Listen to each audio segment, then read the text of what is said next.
Good evening, everyone. I'm Abhishek Chaudhary from Indo-Japan Business Council. Welcome you all in our monthly lecture series. And this monthly lecture series, in our current monthly lecture series, we will be talking more on digital transformation. And we have a we have a person who has spent more than 20 years, close to 22 plus years in this particular field, and knows a lot about digital transformation and others. So if we look at quickly his profile, just to say he is currently heading operations in Fujitsu. He's a program director there, and he takes care of the global business department and IT outsourcing. And also, just to say little bit more about his expertise. Can you hear me? Yeah, I can hear you. Yes. Now you're on mute, Abhishek. Yeah. Okay. Yeah. So I was just telling a little bit about Swanand San.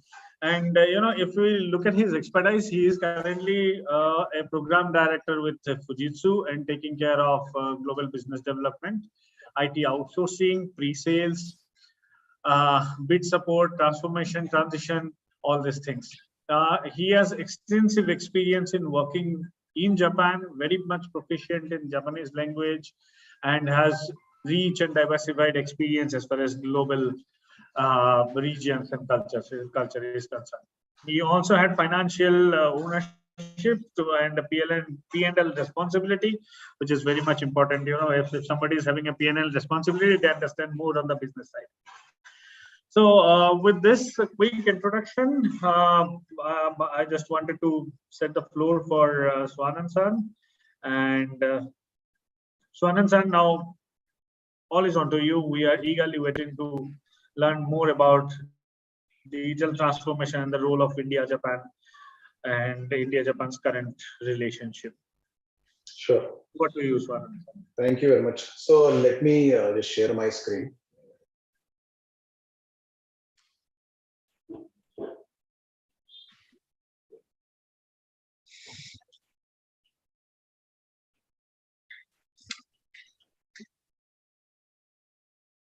Let me know if you can see my screen. Yes. Okay, good. Okay, so already you have given my introduction, but let me add on top of it. So basically, I stayed in Japan close to 10 years. And there I learned many things about Japan, Japanese culture, Japanese business, obviously language. I will say that that could be my first transformation, language transformation, because when I visited Japan, that time I did not know Japanese. And after going to Japan, I learned Japanese. So that's the language transformation I had. That is the first transformation. And then after spending good amount of time in Japan, I came back to India. I joined Fujitsu.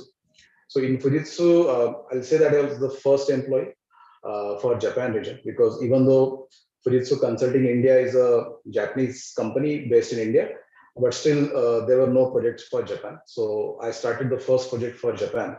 And for that, I also visited Japan many times. I participated into multiple due diligence program, transitions, transformation, other part. And we brought good amount of business from Japan to India using that opportunity. So I'm right now, I think close to 12 years I'm in Fujitsu. So in that, I did many things. For example, transformation, transition, then the BAU operations, setting up new services like hybrid IT, automation, ServiceNow, SOC Center, NOC Center. There are many actually. So whatever it is required for Japan, I did it in Fujitsu Consulting India. So earlier I used to manage the delivery for Japan, but right now I'm mainly into global delivery, business development stuff, where I collaborate with Japan in terms of getting new business from Japan and help them to showcase how the global delivery center can support them, enable them so that they know that not only India, but other Asia GDCs, how we can bring business from Japan. So that is the brief introduction. Now let me just go to our topic, which is digital transformation. So I think everyone heard of digital transformation, and many of us know. And typically, people say that it's a buzzword or maybe it is overused kind of thing. But in reality, actually, it is everywhere. So there are four elements what we can say about digital transformation. One is obviously process. Unless and until we don't change the process, that transformation cannot happen. Then also the business model, where the model is very much important in terms of means whatever you're doing in the past may not be relevant now. So unless and until you change that model, I think that transformation will not happen. So that is also a very important aspect. Also domain, because a lot of technology, many things are changing over the period of time, and that has to change. So domain is also very important.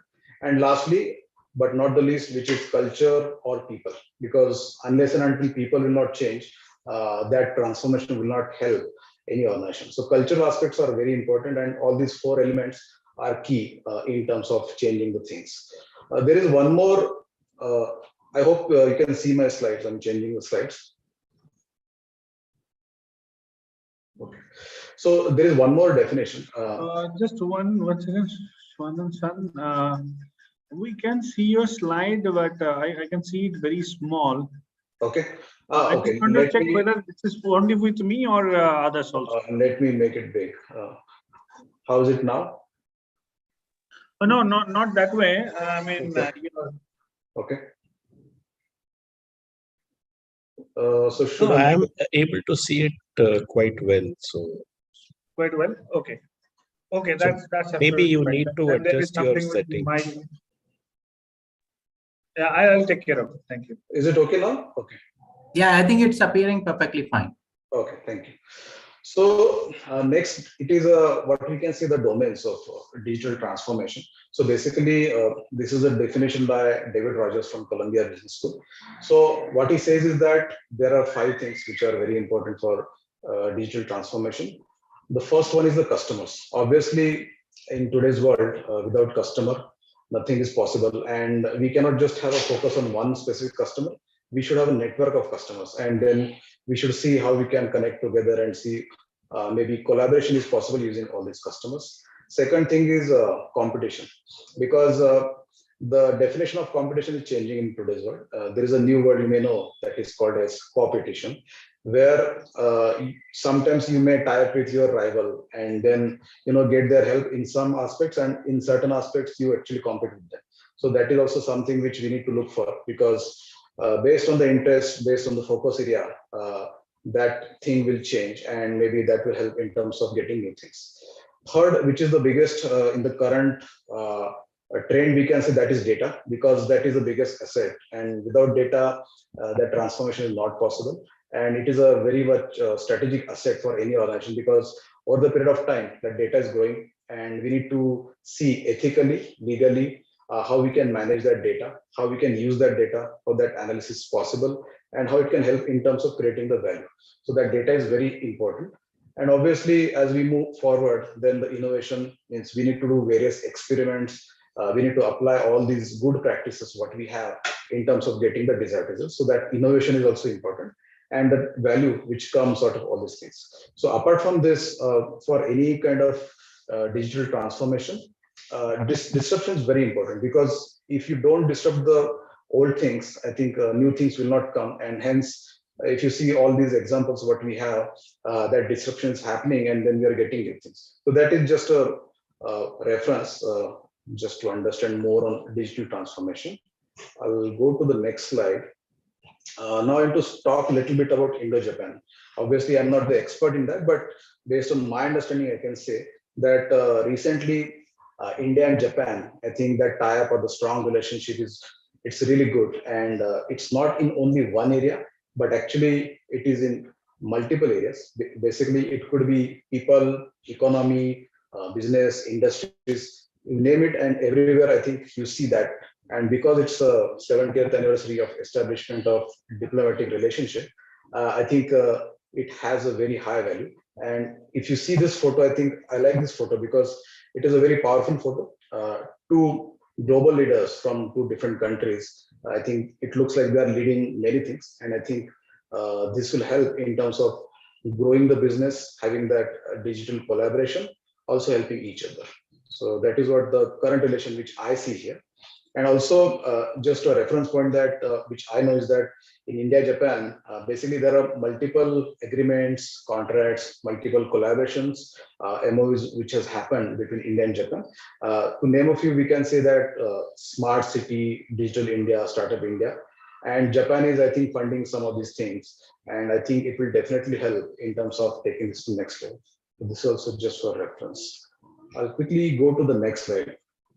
As you know, NASSCOM is an important body within India in terms of the IT sector, and whatever they do, the analysis what they do, it is very much important to see how we can take it forward. So I just show this slide. So because of this pandemic situation, the corona situation, I think although on one side we see many challenges, but on the other side, it has really helped in terms of changing the world, in terms of changing the world to some of the positive things. For example, it has increased the opportunities. It has opened the doors for new things, because sometimes if you see the IT management, where it could have taken 2 years, but due to the corona, I think maybe within 1 week, we have changed many things, and we have that new environment, we have all the new setup, and we are actually using it. So it has actually forced in terms of changing the needs, changing the actual thing, and getting into the solution part. So if you see the graph that in India, there is a huge scope in terms of digital transformation. Obviously, one of the reasons is COVID, but I think it's not only COVID, but there are other factors as well, because of the maybe changing situation within India, because of the availability of talent pool and other things. So that is actually helping in terms of getting that transformation here.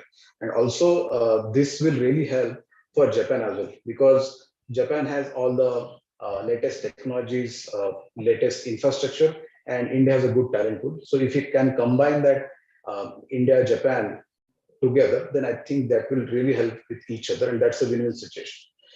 The second part, I think, which is very interesting, if you see the strategy, the direction, maybe by government of India or the private sector, that actually there is a quantum revolution happening in India. Typically, if you see the past, we were mainly into software, but not much into these kind of highly technical or complex things. But right now, if you see this, there are many things happening.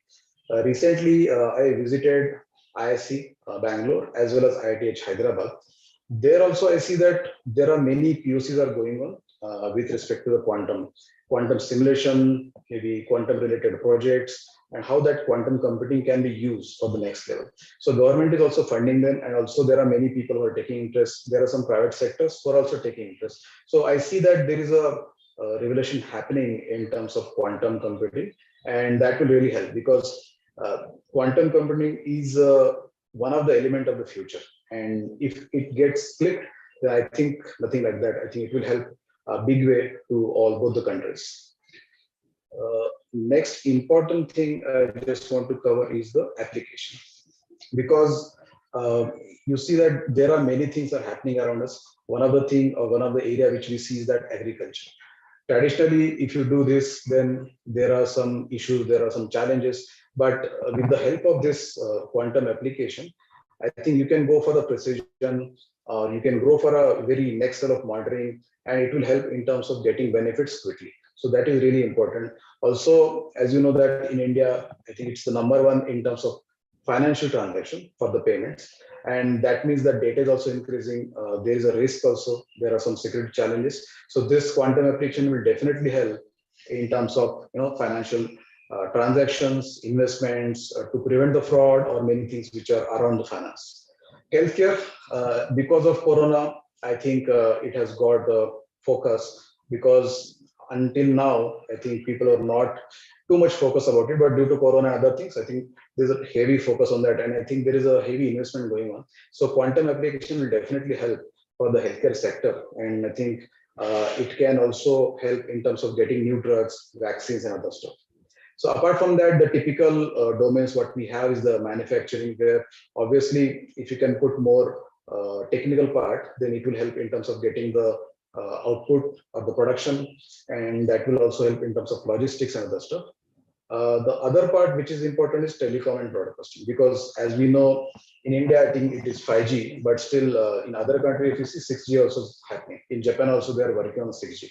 So these new technologies are really important, because unless and until it come to us, then probably we cannot, leverage that. And 5G, 6G is something different, because earlier we had only private kind of a network, but now it will open the door for the other providers, where we can have their own slice of the network and can use that. So that is really useful and interesting. So probably I'll see there are a lot many stuffs going on. Just to give one example, Fujitsu has participated in Mobile World Congress that has happened in Barcelona, and we have showcased some test cases which were actually developed in India. So that is something which we are really interested to do. And like that also, there are other areas like AI and other stuff where we are also keen to have some kind of POC, and we want to get into that, so that all the new technologies innovation can be used here. So this is just a brief about all these applications using quantum. I'll move to the next topic, which is about Fujitsu.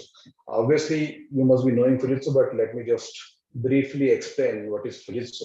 So as you know, Fujitsu is still Japan's #1 ICT company. ICT means Information Communication Technology company, and it is world's 8th largest company. We have a huge focus on sustainable development goals, which are aligned with the UN, because we take care of many things and we care about society. That's why this is very important for Fujitsu.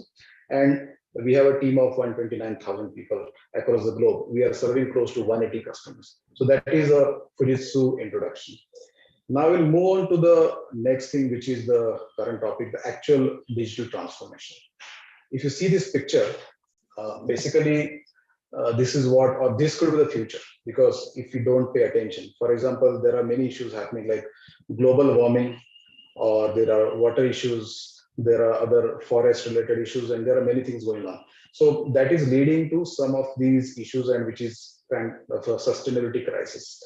So we need to take some actions for these things. Otherwise, some countries or some places will suffer a lot and people will not survive it. And that's why it is very important for that to take action. And Fujitsu is actually doing that, because we have taken a survey that what is required to do the digital transformation, and which will help in terms of sustainability transformation.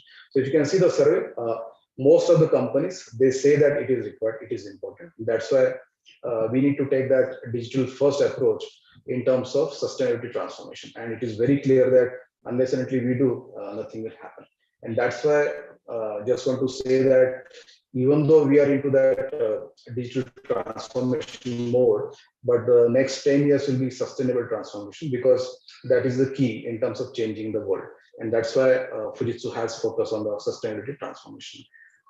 Even though I say that, there are many things under that. So right now on this slide, you can see there is a vision. Fujitsu has a vision for the technology and for the future. So at the core, we can see 3 elements, which is like human-centric, connected, and data-driven. And it is actually aligned with the borderless world. There should be a trust in everything. Then we should have a discovery and then dynamic resilience. So all these things are linked to each other. But unless and until you don't have a vision for future, probably you cannot use that.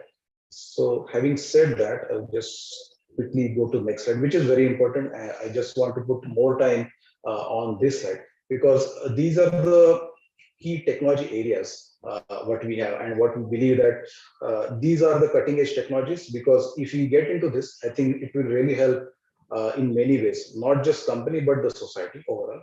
And that's why these are the areas which are very required. So first area in this is computing.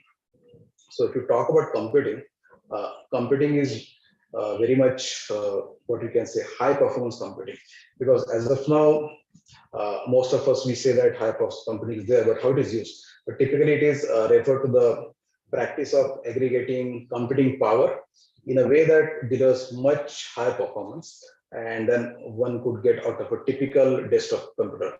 So just to give an example, if you just use a simple desktop computer, it has certain amount of CPU power. But if you combine 100 desktop together, then that power is like a high performance computing power. So we need to maybe get into that area and see if you can get that power, then we can solve maybe large problems in science, engineering, and business. And that high performance or HPC is actually traditionally associated with simulation for crash test, maybe seismic modeling, oil reserves, and there are many things. So this is very important, and that's why we need to do this. So one of the things which I want to highlight here is that Fujitsu has an integrated system called PrimeFlex, which is a HPC, and it reduces complexity, risk. It also shortens the time to value and reduces cost. So basically, this PrimeFlex solution is for HPC, and it's an optimized framework for HPC, which incorporates hardware, software components, and services providing around compute solution. So that is HPC, which is very much required. The second part is digital annealer. I don't know how many of you heard of digital annealer, but basically, if you know quantum computing, digital annealer is kind of a world's first quantum inspired digital technology. Typically, quantum computing or quantum solution is expensive, costly, and digital annealer is maybe cheaper compared to that. But it is not a really quantum solution, but quantum inspired solution, which is like a parallel solution. And it is capable of performing parallel real-time optimization calculation at a speed with high precision and on a scale classical computing cannot do that. So that is what annealer does. And it's a really groundbreaking solution inspired by the key characteristic of quantum computing, which is a superpositioning, quantum tunneling, entanglement to enable the simultaneous evaluation of a staggering number of potential options and the delivery of lightning fast answers. So all the good things are covered as a part of this, but with some parallel mechanism we can see. Third thing, which is important, which I was saying earlier, that quantum computing, it is there, but I think it will take some time to get into that because a lot of R&D is going on, and it may take some time, but still it is very important. That's the future. So quantum computing is an area of computing focused on developing computer technology based on the principles of quantum theory. So typically, if you know the physics or a quantum theory where we need that behavior of energy and material, all those things together, atomic and subatomic levels. So that technology will be used for the quantum computing. Similar to that, there is one more area which is called as a quantum simulation, because it may not be possible to have a quantum computing available all the time. So as a workaround, we have a quantum simulation where we can have a device which can actually use to have that effect of quantum and maybe get the answers for all these models, systems with some real examples. So that's how it is very useful in terms of getting the result. So that is the quantum computing I want to say. Second part, which is very important, which is network, because unless and until we don't have a proper network, probably we cannot connect together many things. So network plays a key role, and that's why it is very important that we put focus on network.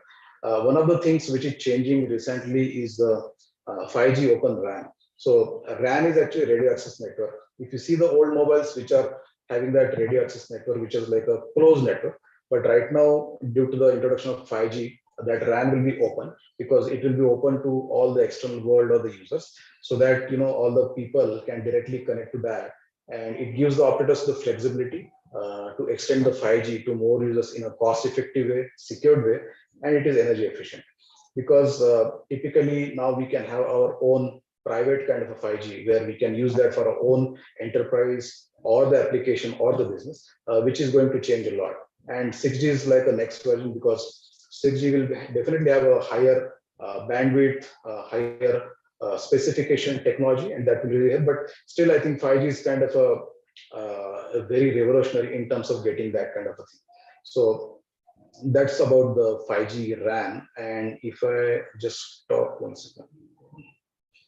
So next one is the optical networks. Typically, we had that, but recently, because of many things changing in the network, optical network is also important, which is a communication system that uses light signals instead of the traditional electronic ones, and it will help in terms of sending information between 2 or more points. So that is required. One important aspect is photonics, which is electronic convergence, because right now we talk a lot about convergence, but typically when we say about photonics, electronics convergence, that is more like a combination of electrical and optical circuits. So this involves high density integration that provides organized functions and high performance. Thus, it is very much important in today's world, because if you want to do all this 5G and other stuff, I think this is really useful in terms of getting that.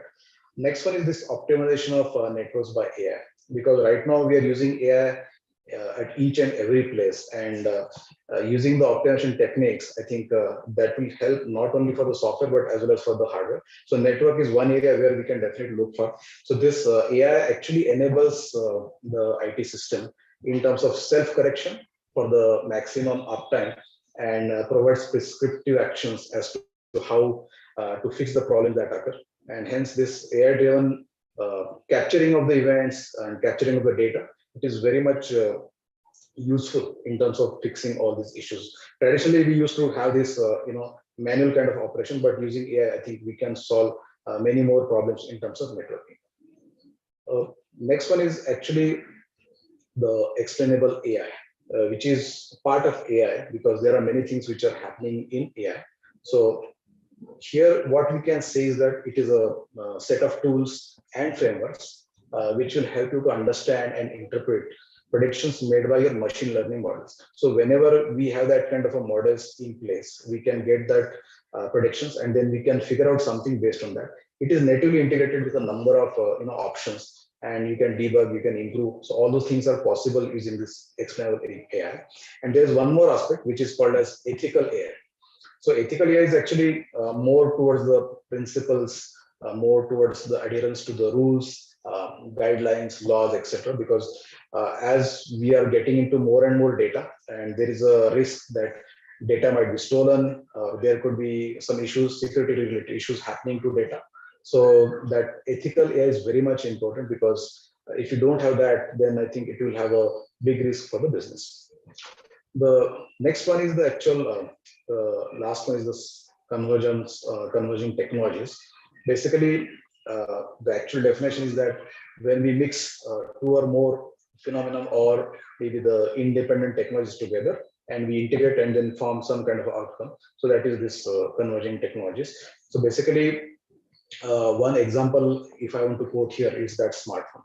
Earlier, when we had the phone, we used to just have calls, just call and receive the call. That's the only use of that. But now what we can do is that we can have a telephone camera, a music player, a video, digital personal assistant. So many things we can do using smartphone. So that's how multiple technologies are getting together, and then we are having a good kind of outcome of that. Next one is the digital twin, which is a virtual representation of an object. So that even though you don't have a physical object, you can have that rendering image of that, and then you can maybe rotate, maybe move that option, get that real-time data and use it for simulation. So that will really help in terms of maybe machine learning and other high decision-making things. So that is very much useful. Out of this digital twin, Fujitsu has our own social digital twin. So basically, it is used typically for model traffic, economic activities, and climate changes, public health measures. So typically the social issues which are associated, for that this social digital twin is used. Lastly, there is one more initiative by Fujitsu which is called as Actualizer. So this is also an AI technology. It is based on the AI, and it is used for video-based behavior analysis. Typically we call it Actualizer, and that actually recognizes your pattern. It recognizes your face, your behavior. So for example, if someone goes to the retail store, virtual retail store, and maybe he sees his face, and then by looking at the face, he can figure out that what the interest area are, where what could be the product that person is looking for. So all those things are possible using this Actualizer. So these are the key technologies, I'll say that, which are getting used, and we are actually looking for that future for this. Is my screen still visible?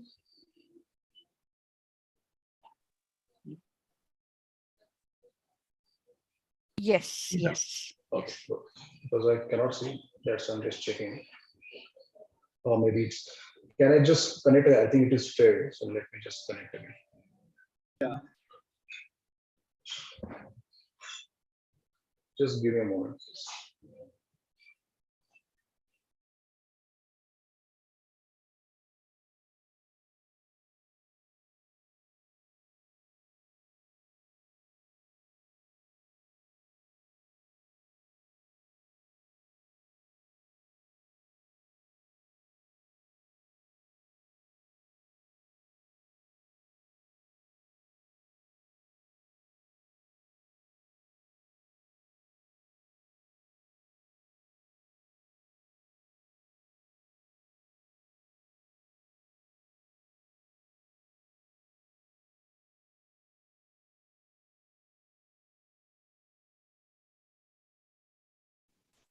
Can you hear me?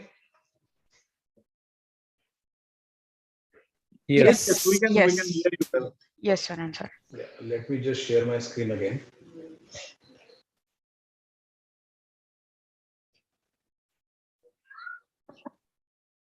Okay.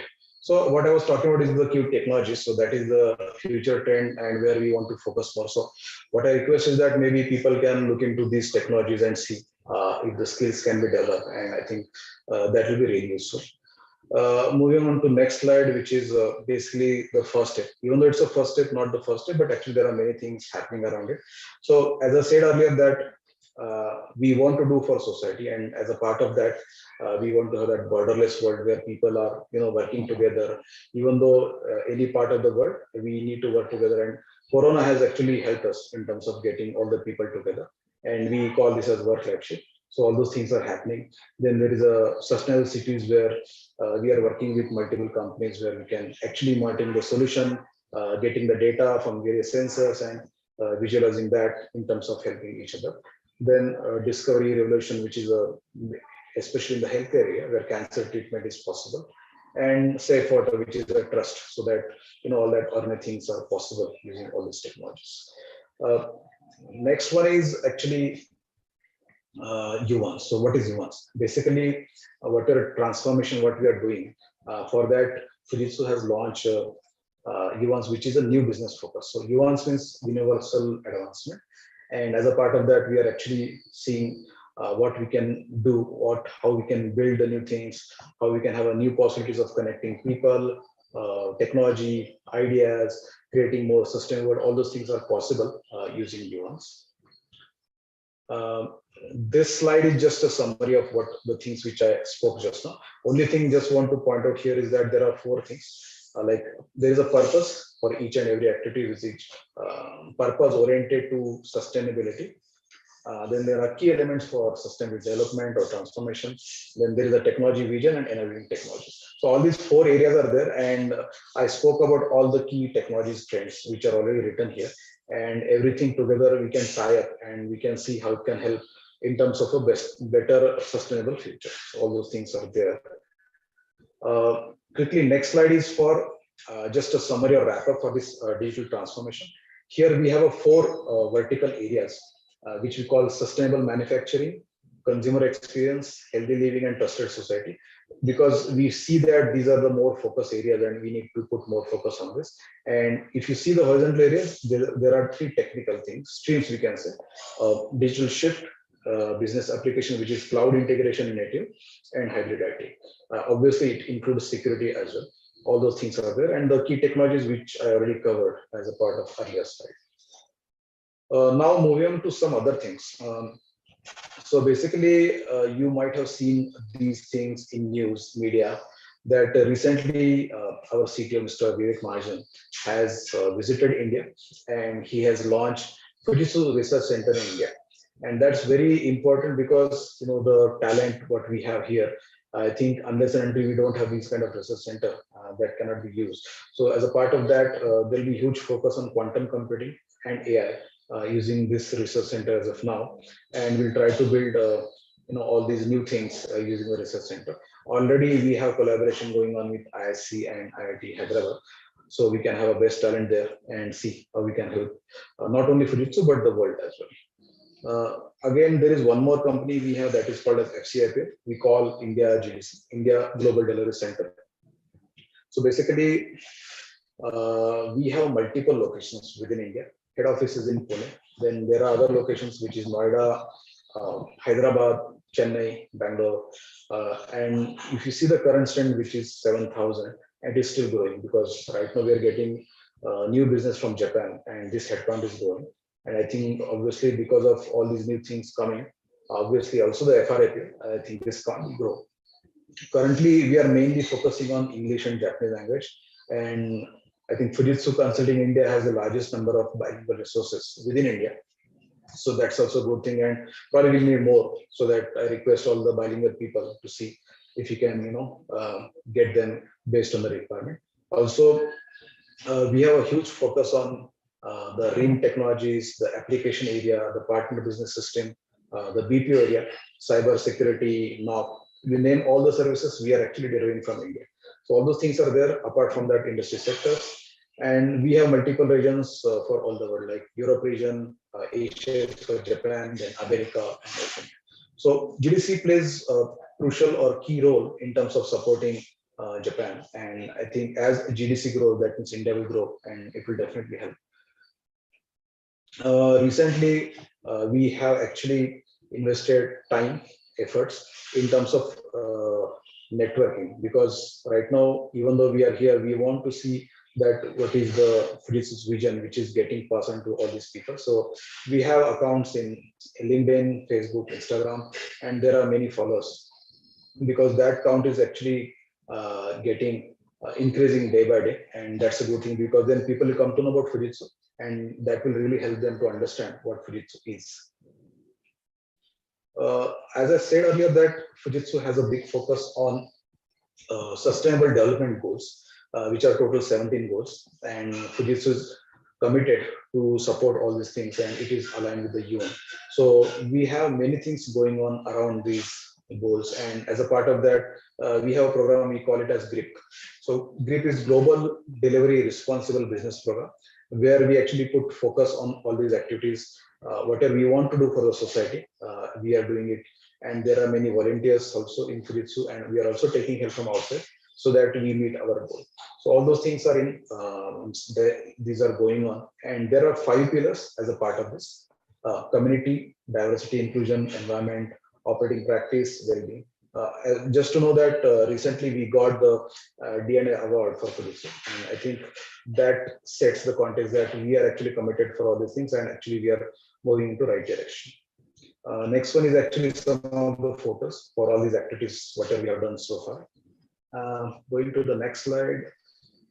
There are some case studies I just put just for reference, but these are not all the case studies. These are just very few. So basically, we are actually targeting many sectors like infrastructure, education, land and infrastructure, retail, as I said earlier. So all the places we are actually doing many things, mainly using AI, mainly using some other, you can say facial expressions, or there are some certain things which are very peculiar about that.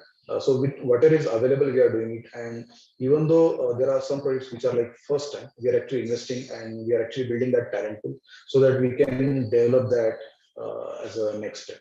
So all these case studies are there, but definitely this is not the end. Actually, this is just the beginning, and we want to get into more and more things, and we want to get into more technical things.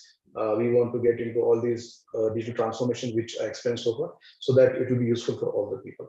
So I urge all the people who are interested, just go through all these things. In case of any queries, let us know, and also see that how Fujitsu is growing, and you could be part of Fujitsu by looking at all these things. So from slide perspective, that's all from my side, and maybe over to Bishik-san in case of your questions and everything. So Swanand-san, first of all, thank you very much. It's such a really eye-opening presentation about Fujitsu, what Fujitsu does, and overall what is happening. Okay. Before I come back, I have 2-3 questions of my own, but let me first look at the chat. There is one person asking a question. Mr. Prashant is, Mr. Hajare said that it's an amazing business coverage. And now we have one question from Mr. Prasun. Can you please highlight Fujitsu's involvement through ICT with Society 5.0 projects as envisioned by Japanese government? Okay, so as of now, from India perspective, I'll say that it is not there, but definitely I think that is there in Japan. But I need to check whether is there any investment done so far from Fujitsu Japan into all those things. It is just an agreement between Japan and India country level, but not at the Fujitsu level. So I'll get back to you in case any things are there around that. Prasun, did you get a chance to understand? Yeah. Okay. Thank you. Thank you very much.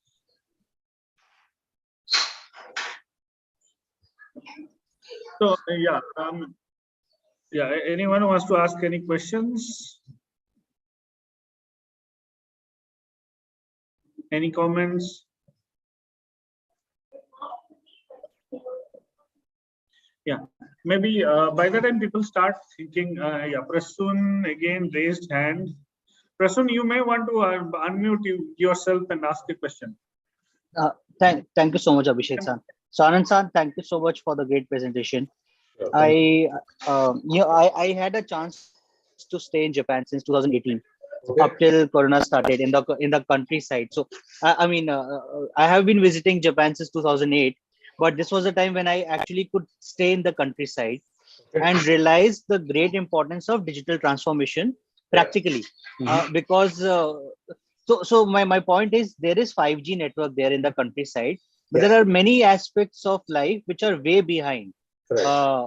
In financing or in mobility, healthcare, small things. Great infrastructure is there, but technology is not there.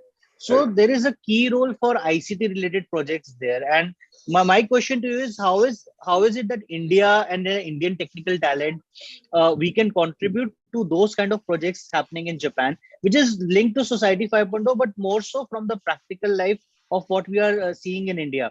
In India, we are doing smart city projects, but there the requirements are slightly different on the Japanese side.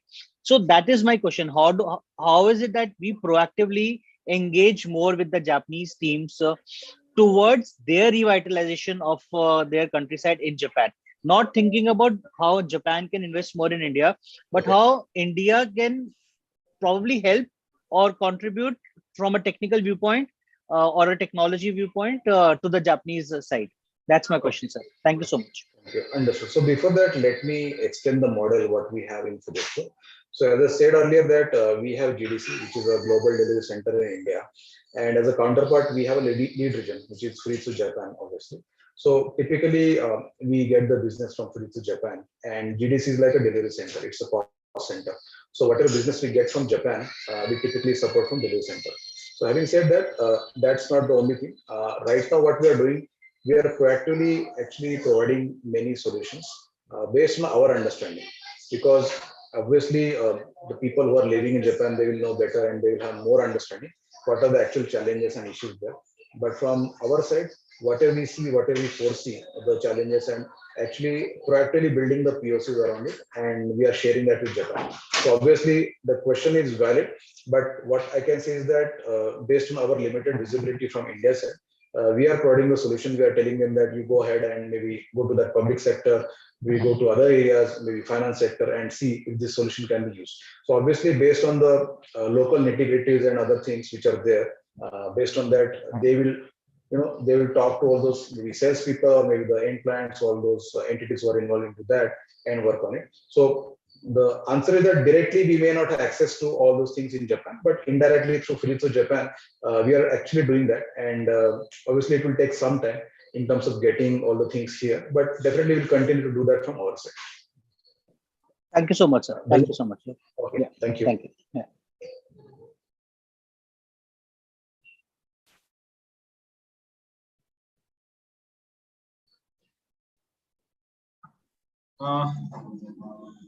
So Swanandji, I mean, once again, thank you. It was really very nice listening to your presentation. And I think that the quantum computing thing that you mentioned is definitely going to grow. Yeah. Now, I have some comments on the statistics. I have seen that, your overall Fujitsu staffing, if I see it, is almost 1,30,000. Yeah. And if we see the India GDC strength, that is probably 7,000. So which is approximately 5% of the global count. So I feel there is a huge opportunity for Indians. Yes. Because everybody is saying yes, across the globe, not only Japan. Japan might be little escalated situation about demographics or aging population, but across the globe, it's being said that India is one of the young countries. Yes. I believe there is a huge potential for Indian students and researchers who are working on the high-end technologies like quantum computing, AI, ML, and others, digital twin, all those, with Fujitsu, to serve Fujitsu not only within India and or Japan, probably across the globe. Am I correct? Yes, you're absolutely right, because as you see that we have a big strength of people, number of people are there, and if you see the offshoring ratio, it is still low compared to other companies.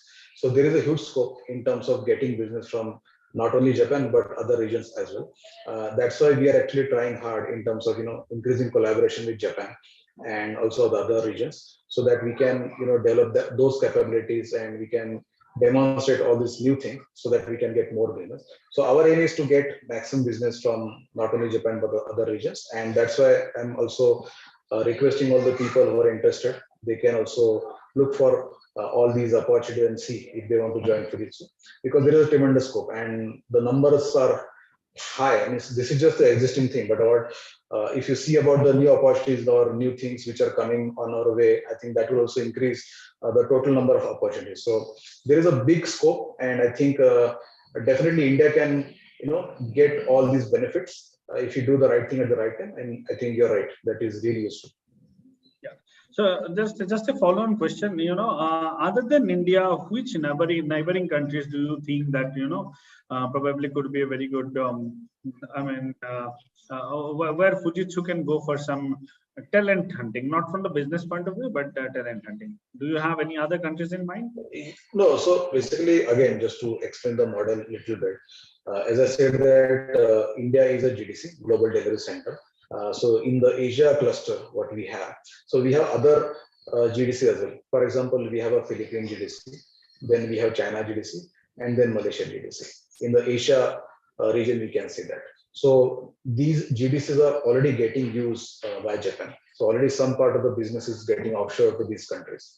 So if you're looking from that perspective, then certain amount or certain portion of the work is actually passed on to India. Apart from that, then these Malaysia, China, Philippines, GDC or countries are there where business is already offshore. So some kind of balance is happening there. But if you're looking for moving some people from these countries to India, then that's a different issue. Is that the right question or? Yeah, absolutely. I mean, I was also thinking another neighboring country who is very good as far as human resource and high-end talents are concerned is Bangladesh. Maybe, yeah. And we have, we run a consulting company, basically, a very small level, high-end technology consulting. We do, we identify niche technologies and do all these things. And recently, one of our Japanese clients had, multiple of our Japanese clients have started asking, a lot of queries about Bangladesh, and that's actually triggered the thing that yes, there is something happening within Bangladesh, and that's how they are coming to the limelight of the Japan. So. But is there any specific reason that if India has so much of talent pool available, then why they want to go to Bangladesh? Is there any specific reason for that? So one thing is they are the current inquiries we have are more on the business development side and less on the human resource. Okay. But when we started interacting, we realized that there is a big pool of human resources also available. Okay. And everybody will try to see multiple alternative options. Okay. So India is definitely the largest. Yeah. But then somebody else will come in the future. So that's how they are thinking. Yeah, it could be possible. Yeah, I agree. Yes. Okay, before I come back with another round of probably questions, anyone else want to ask anything? I think Isogai-san has some question for me. Isogai-san has already raised it. Isogai-san, please. Yes. Thank you, Swanand-san, for your presentation. It was great. From being as a Japanese living in India, I feel a strong and huge potential in the coming decade between India and Japan collaboration in ICT, because Japanese people are excellent in hardware, but still not so strong in software. And India is, covering this shortage in many ways. And Fujitsu India has done a great job. And as I see in the coming years, I think even Fujitsu India can do a lot more in development of human resources.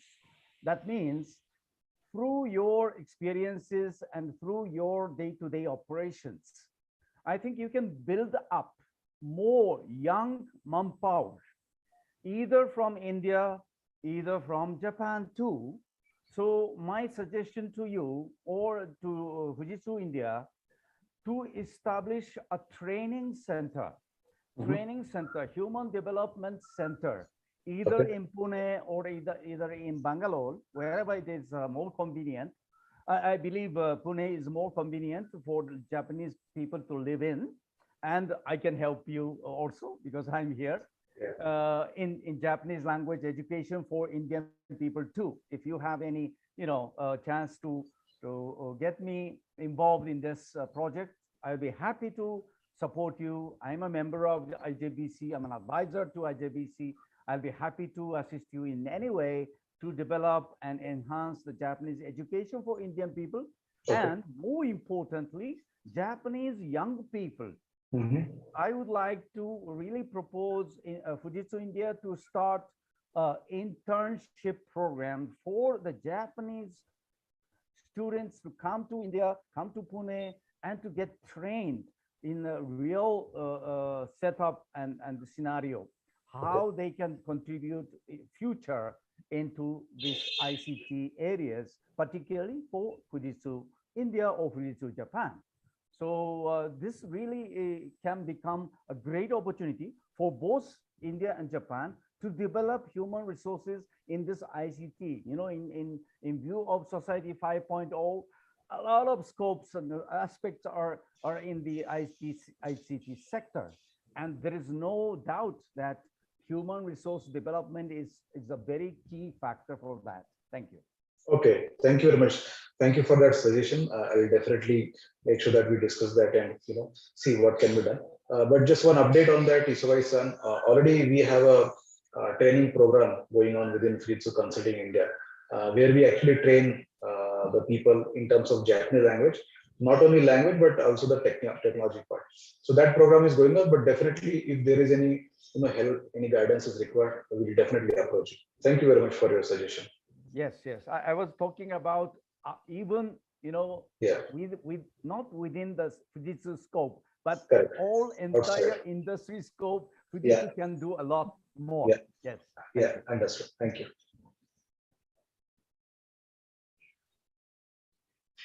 Okay. Thank you, Isugai-san. Anybody else? Any questions?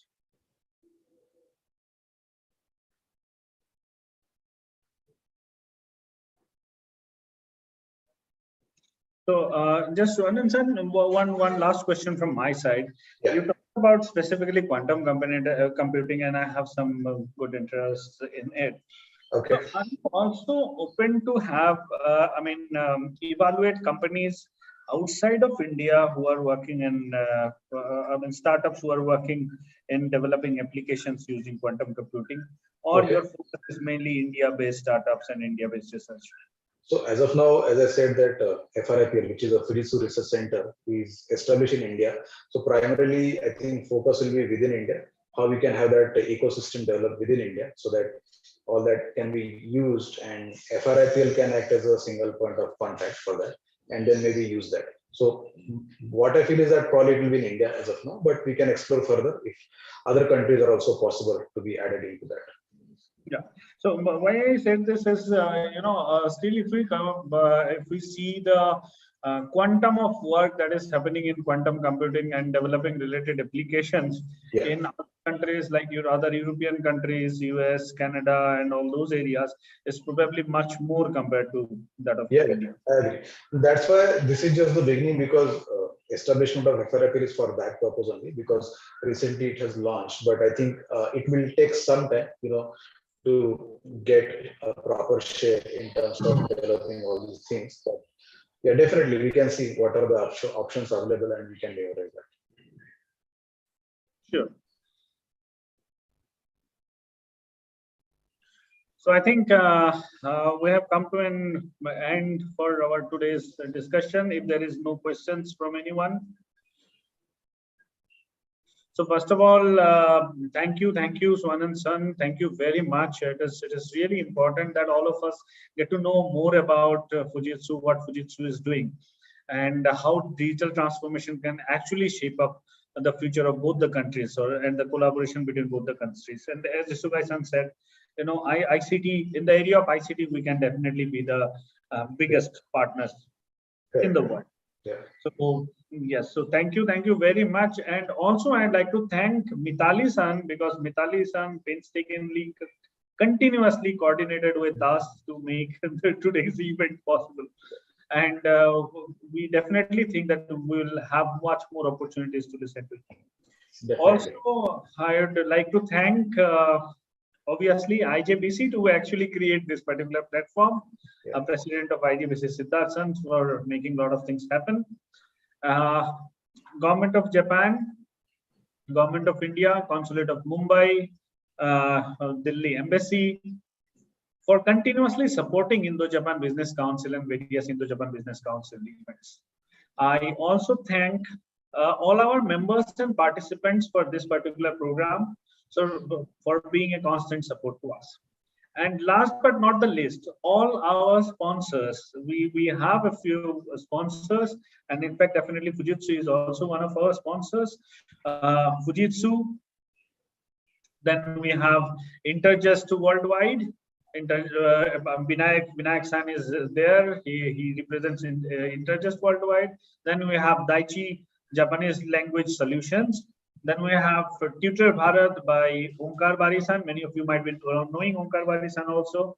Then we have JSX, Japan Center of Excellence, which is a upskilling or specifically language skilling organization based out of Guwahati by Rajiv Gupta-san. And very recently, in fact, today only, we have got one new sponsor, which is Fox Mondal, and Fox Mondal is one of India's oldest legal service provider. So I thank each and everyone for their continuous support to IJBC and all the IJBC events. So I would like to also say thank you to Abhishek-san, you and IJBC for giving me this opportunity, and really look forward to having many more such opportunities. Thank you very much.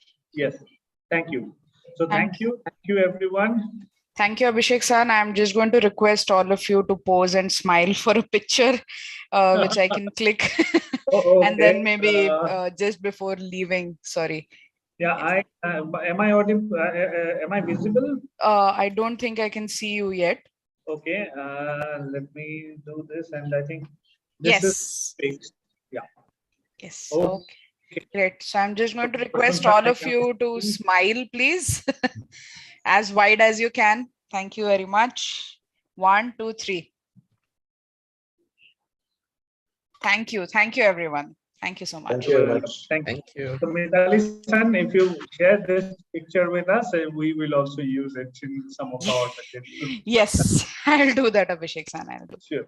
Thank you. Thank you. Thank you very much. Okay. Thank you very much. Bye-bye. Okay. Thank you so much. Have a nice time, and we will meet again. So just before we leave, we have, next month we have multiple events.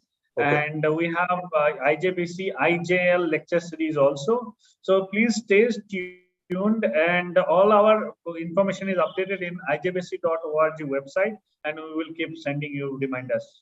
Thank you. Thank you very much. Thank you very much. Thank you. Bye-bye. Bye-bye.